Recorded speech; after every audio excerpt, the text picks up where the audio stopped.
All right, we're already getting a number of key decisions coming out of various courts, certainly Pennsylvania and elsewhere, Michigan, where, again, the Trump campaign's criticisms of the vote counting process were slapped down by a judge. But this is how it went exactly some 20 years ago. Of course, everything was focused on Florida. To Robert Ray right now, the former Whitewater Independent counsel, on where he sees this going. It usually starts, Robert, it's very good to have you, but it usually starts in courts in the local area, in that state, then goes higher and higher, oftentimes to state Supreme Courts, all the way, of course, as we all remember, to the U.S. Supreme Court. Follow this process. Help us out where you see it going.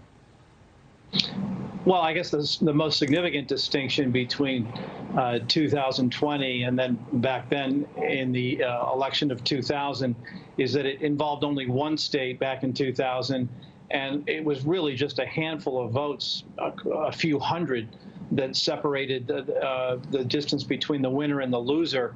I mean, this is a very close election here in 2020, and I don't know, there's probably 6 states in play, right?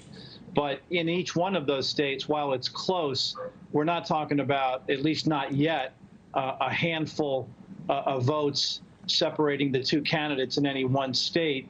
And also, you know, understand that Joe Biden has multiple pathways to 270 electoral votes. So even if you could zero in on one state to say that it might determine the outcome in just that one state, it may not decide the election.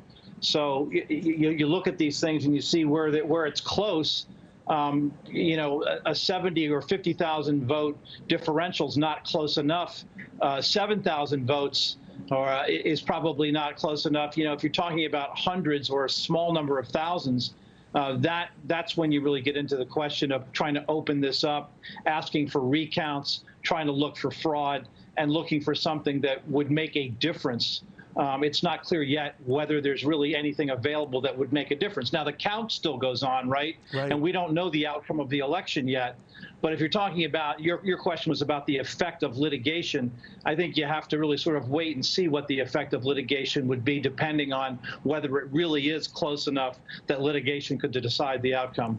You know, Robert, I always get the feeling the Supreme Court, which would take up something if it was forced on it, would rather not, would rather continue to let the vote counting go, continue to see what happens in lower courts before it ever reaches theirs, on the, you know, hope and prayer, regardless of where various justices are politically, that they never have to entertain this whole issue.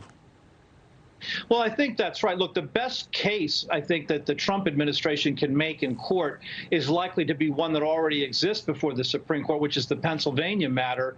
And I think they have a very good argument that the Pennsylvania Supreme Court changing the rules without the benefit of legislative action is in all likelihood unconstitutional. I think I would tend to agree with them regarding that. And there's at least 4 votes in the Supreme Court, I think, for that outcome. And we don't know what Justice Amy Coney Barrett, how she would rule, but likely probably decide on that with the conservatives, who've already indicated that they have a problem with what's gone on in Pennsylvania. But again, Neil, that's only one state, and the Supreme Court likely wouldn't take that up unless it thought that it had no choice, meaning that the outcome in Pennsylvania would decide the election. I don't think we're anywhere close to being there yet. All right. Let's say you're right. I mean, we'll have to play this out. This time there are multiple chess pieces, multiple players, rather than just one, what was going on in Florida. But thank you, Robert. Very good catching up with you. The former Whitewater Independent counsel, Robert Ray.